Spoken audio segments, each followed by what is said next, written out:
안녕하세요, 유세입니다.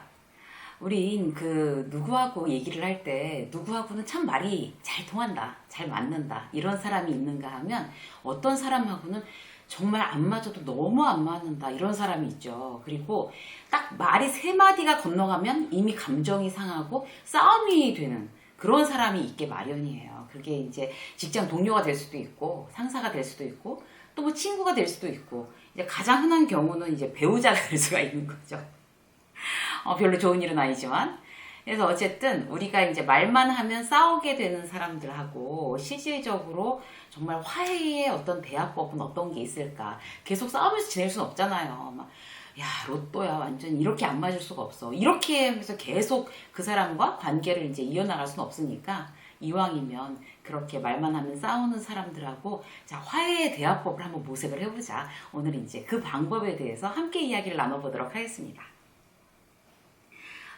말다툼을 미연에 방지하는 거는요, 기본적으로 일단, 이 사람하고 어떻게 해서든 좀 잘 대화를 나눠보겠다라는 내가 마음을 먹는 게 되게 중요한 것 같아요. 그리고 지금 이 영상을 보시는 분들은 만약 그런 분이, 내가 그렇게 말만 하면 싸우는 사람이 있는데 이 영상을 한번 봐야 되겠다라고 생각하시는 그 자체만으로도 이미 화해에 대한 의지가 굉장히 강하고 마음이 열려있는 상태인 거죠. 가능성이 아주 충분하십니다. 그래서 그 화해의 대화법을 가르쳐 드릴게요. 첫 번째는 뭔가 하면요.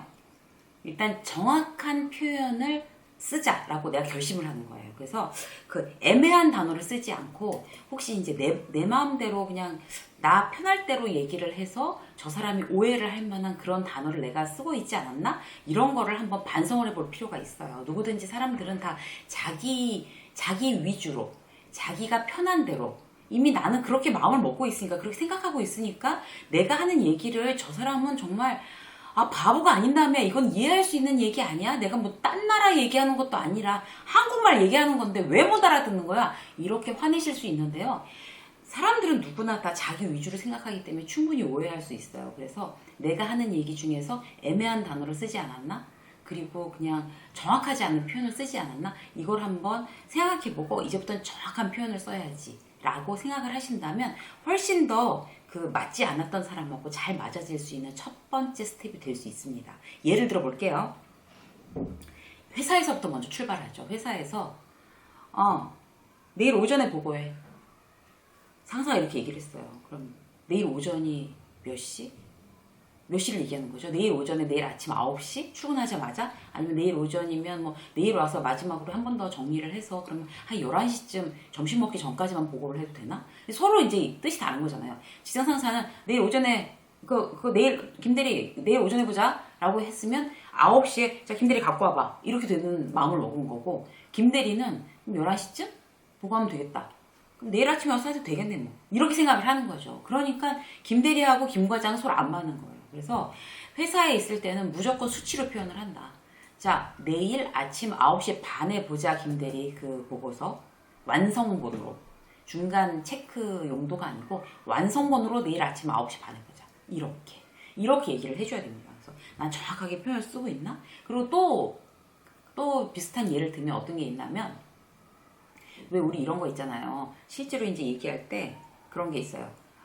그거 바이어들 오는데 중국 바이어들 오는데 저녁 접대할 때 좀 적당한 데 좀 알아봐 김대리.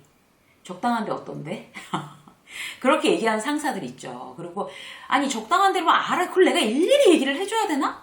라고 얘기하는 상사들이 의외로 많습니다. 그런데 그거는 일일이 얘기를 해주세요 라고 이제 김대리는 얘기할 게 아니라 우리 직장 상사가 원래 성향이 저래 라고 하면 어떤 요령을 쓰시면 되나 하면 몇 군데를 골라요. 일단 가격대가 다른 그 다음에 뭐 중식 아니면 또 뭐 일식 아니면 한식 이렇게 업태를 섞어가면서 아니면 가격대가 뭐 1인당 한 2만원 되는데 3만원 되는데 아니면 5만원 되는데 10만원 되는데 이렇게 해서 몇 군데를 이제 직장 상사가 선택할 수 있게끔 선택의 여지를 주는 거죠. 그래서 중간에 먼저 들이대는 거예요. 직장 상사 성향이 워낙 그러면 가서 이제 정확하게 자 여기는 자 중식당이고 어떤 메뉴가 있고 객단가가 얼마입니다. 여기는 얼마입니다. 이렇게 수치로 얘기를 해주는 거죠. 자 1번, 2번 한식당 여기 한정식당. 그래서 여기 특징은 이런 거고 교통이 편합니다. 그리고 뭐 외국 손님들이 많습니다. 근데 가격이 대신 뭐 1인당 한 10만 원 정도 합니다. 뭐 이렇게 수치로 보여주는 거예요. 그래서 중간에 그 직장 상사가 이거 너무 비싸서 안 되겠어. 이건 너무 좀 저렴하잖아. 그럼 여기 정도가 적당할 것 같아. 이 가격대에서 일단 뭐 이제 한국에 와서 일식 먹을 수는 없으니까 그럼 한식으로 이 가격대에서 다시 알아봐. 라고 수치를 직장 상사로부터 컨펌 받을 수 있게끔 밑에 부하 직원이 먼저 수치를 들이미는 거. 이거 굉장히 중요합니다. 그래서 회사에서 무조건 수치로 어떤 것도 수치화 시킬 수가 있어요. 그래서 어떤 것도 수치화 될 수 있게끔 그렇게 표현을 할 수 있도록 이제 습관을 들인다. 이런 게 굉장히 중요하고요. 그리고 뭐 부부도 마찬가지인 거죠. 이제 부부가 뭐 오늘 늦을 거야. 오늘 뭐 약속에서 늦을 거야. 그럼 몇 시? 그러니까 늦을 거야라고 남편은 난 새벽 2시에 들어올 거라고 생각하고 얘기한 건데 와이프는 늦어봤자 뭐 12시 전에 들어와야지 라고 하면 이게 또 싸움이 되는 거죠. 몇 시인데 아직도 안 들어와. 막 전화하고 내가 늦는다고 했잖아. 늦는 게 12시를 넘는 거야? 이런 식으로. 그러니까 정확한 표현. 그러니까 내 본의로 얘기하는 게 아니라 상대방이 정확히 기준을 만들 수 있는 알아듣는 정확한 표현을 써버릇한다. 굉장히 중요한 거고요. 그렇게 이제 정확한 어떤 그런 합의를 보면 실질적으로 이제 그 서로 말다툼할 어떤 여지가 굉장히 확률적으로 이제 줄어드는 거죠. 그래놓고 문제가 되면 정말 말귀를 못 알아들어서 미치겠다라고 상사가 부하 직원한테 얘기하는 것도 자기 얼굴에 침 뱉는 거고 배우자한테 얘기하는 것도 자기 얼굴에 침 뱉는 거예요. 내가 애매한 표현을 써서 못 알아들었다라고 생각하고 내가 먼저 반성을 해야 되는 거죠. 그래서 정확한 표현 쓰는 거 잊지 마시고요. 두 번째는 뭔가 하면 그렇게 상대방하고 얘기를 할 때 3번 동의하고 1번 다른 의견을 낸다 라는 어떤 원칙을 적용을 해보세요. 이게 3대1 원칙인데요. 정말 불패의 원칙입니다. 누구하고의 말 습관에 있어서 어떤 건가 하면요. 3번은 동의를 하는 거예요. 예를 들어서 맞는 내용을 인정해 주는 거죠. 그래서 잘 듣고 그 말은 당신이 맞아. 인정. 이렇게 상대의 말을 대놓고 인정하는 어떤 그런 표현, 제스처 쓰는 거, 그런 거 상대를 나한테 호감 있게 하는 굉장히 중요한 방법이고요. 내 의견에 대해서 동의하게 하는 거에도 굉장히 중요한 방법입니다. 그래서 그 상대방이 얘기할 때 이렇게 막 못마땅한다는 듯이 쳐다보고 있지 마시고요. 맞는 얘기엔 동의를 해주세요. 그래서 맞아. 그 말, 그 의견 좋다. 굿 아이디어. 그거 나도 그렇게 생각해. 이렇게요. 이렇게 말로 표현해 주세요. 남편한테든 와이프한테든 직장 뭐 부하 직원한테든 동료한테든 상사한테든 그거 굉장히 중요하고요. 그렇게 하면 이제 신이 나잖아요. 상대편이 저 사람은 내 말에 호응하고 있어. 내 말에 지금 막 이렇게 내 얘기에 지금 동의하고 있어. 이런 벌써 일단 기본적으로 이제 공감을 상대방이 공감을 해주기 때문에 내가 이제 기분이 좋아지잖아요. 그럼 내 마음도 자연히 열리게 되는 거거든요. 그래서 3번 동의하고 1번은 내 의견을 얘기하는 거예요. 예를 들어서 무슨 이제 행사를 하기로 했어요. 이제 만약 창립 10주년 기념식을 이제 뭐 마케팅팀, 영업팀, 관리팀 다 모여서 이제 한다고 쳐요. 회의를. 그러면 이제 뭐 얘기를 할 때 그러면 오프닝은 전체적으로 이제 계획을 짜는 사람이 이제 막 발표를 하는 거예요. 그러면 이제 만약에 관리팀장이 막 발표를 하고 있으면 영업팀이나 아니 마케팅팀에서 이제 막 호응을 해줘야 되는 거죠. 특히 이럴 때는 헤드들이 중요해요. 팀장들이. 그 밑에 이제 팀원들이야 뭐 별로 이제 영향력이 없으니까 팀장들의 어떤 그런 리액션 이런 거 되게 중요하잖아요. 팀장이 리액션을 해주는 건 뭔가 하면 나중에 내가 얘기할 때 내 편을 많이 만들기 위한 방법 중에 하나예요. 그래서 이렇게 하는 거죠. 오프닝은 이제 이렇게 손님들한테 이제 이렇게 얘기하는 오프닝을 좀 인상적으로 하려고 이렇게 했으면 좋겠어. 이제 좋겠어라고 안 하겠죠. 좋겠습니다. 막 이렇게 해서 이렇게 하기로 합니다. 그러면 그 오프닝 굉장히 인상적일 것 같네요. 이거 굉장히 좋을 것 같습니다. 기대되는데요. 좋은 아이디어 같아요. 뭐 이런 거 좋은 그다음에 손님 초청장은 이렇게 하고 또 들어오는 이제 식수는 이렇게 하고 막 이렇게 얘기를 하는데 이제 그것도 좋은 아이디어. 그것도 좋습니다. 전 저 의견에 되게 좋다고 생각해요. 그런데 제 생각에는 지금 식순에서 지금 만약에 선물 증정을 하거나 아니면 우수사원 표창을 하거나 이럴 때는 이렇게 해보는 건 어떨까요? 라고 얘기를 하는 거죠. 그러니까 3번 정도 내가 동의해주고 해주고 그 다음에 이제 내 의견을 내놨을 때는 의견이 어떤 그 내 팀을 위한 어떤 좀 약간 좀 그런 거 있잖아요. 내 팀을 위한 그런 좀 내 팀 본위에 좀 약간 이기적인 팀 이기적인 어떤 그런 의견을 내놓더라고 해도 섣불리 반대하기가 어렵습니다. 3번 동의한 이상에는. 그래서 이런 것도 굉장히 요령이니까 실제로 자, 3번 인정해주고 한 번 나의 의견을 관철시키도록 설득하는 안을 내는 거. 그래서 3대1 원칙을 한번 적용을 해보세요. 그러니까 남편이나 아내와 이렇게 대화를 할 때도 마찬가지예요. 어떤 거 뭐 예를 들어서 뭐 여행을 가기로 한 여행 스케줄을 짤 때도 그것도 참 좋은 것 같아. 거기도 좋은 것 같아.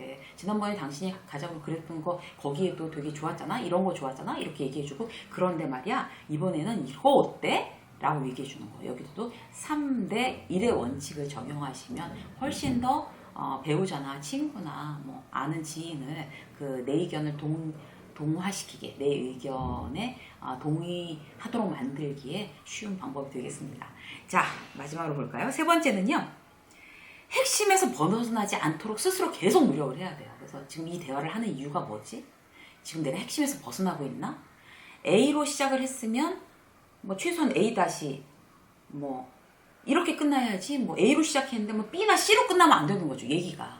그렇게 해서 실제로 이제 얘기의 처음이 그 마지막까지 쭉 일관성 있게 가는지를 한번 이제 생각을 해보셔야 돼요. 그래서 예를 들어볼게요. 어떤 건가 하면 원래 이제 부부가 이제 아이가 이제 전공을 바꾸겠다고 얘기를 하는 거죠. 고등학교 이제 시험이 얼마 남지 않은 아이가 나 체대 갈 거야 갑자기 이렇게 하는 거예요. 왜냐하면 이제 막 시험 공부하고 이런 게 막 너무 힘드니까 이제 체대로 바꾸겠어. 실제로 이제 저희 친구 부부한테 있었던 일인데 그렇게 되면 이제 남편하고 이제 아내가 의논을 해야 되잖아요. 갑자기 얘 이제 일반 그냥 그 전공하기로 했는데 갑자기 이제 체대로 가겠다고 하니까 그럼 얘한테 정말 체대가 최선인가에 대해서 그럼 우리 아이한테 마지막으로 물어볼까? 당신 어떻게 생각해? 체대도 뭐 요즘 굉장히 전망이 있어서 괜찮은 것 같아. 뭐 이렇게 해서 이제 어떻게 얘기에 처음에 체대에 대해서 자 부부가 동의를 할 거냐 안 할 거냐 라는 어떤 그런 목적을 가지고 얘기를 시작했는데 막 중간에 그렇게 애 공부에 아빠가 관심이 없으니까 결국 막판에 가서 이렇게 지금 바꾸려고 하는 거 아니야? 라고 갑자기 남편을 막 비난하거나 도대체 집에서 뭐 했어? 도대체 엄마가 돼가지고 라고 와이프를 비난하거나 이렇게 되게 쉬워요. 저희 친구 부부가 겪었던 일인데 그래서 결국에 이제 대판 부부싸움 나는 거죠.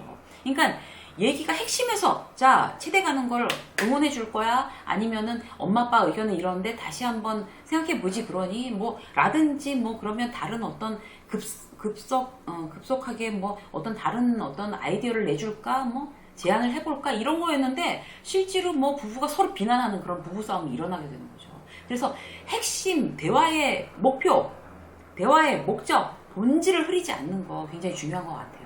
그러니까 직장 상사가 부하 직원을 불렀어요. 직장 상사가 부하 직원을 불러서 지금 잘못한 실수한 부분에 대해서 뭐 거래처에 뭘 발주를 잘못한 거예요. 부하 직원이. 그럼 그거에 대해서 발주를 잘못한 거에 대해서만 야단을 쳐야 되는 거죠.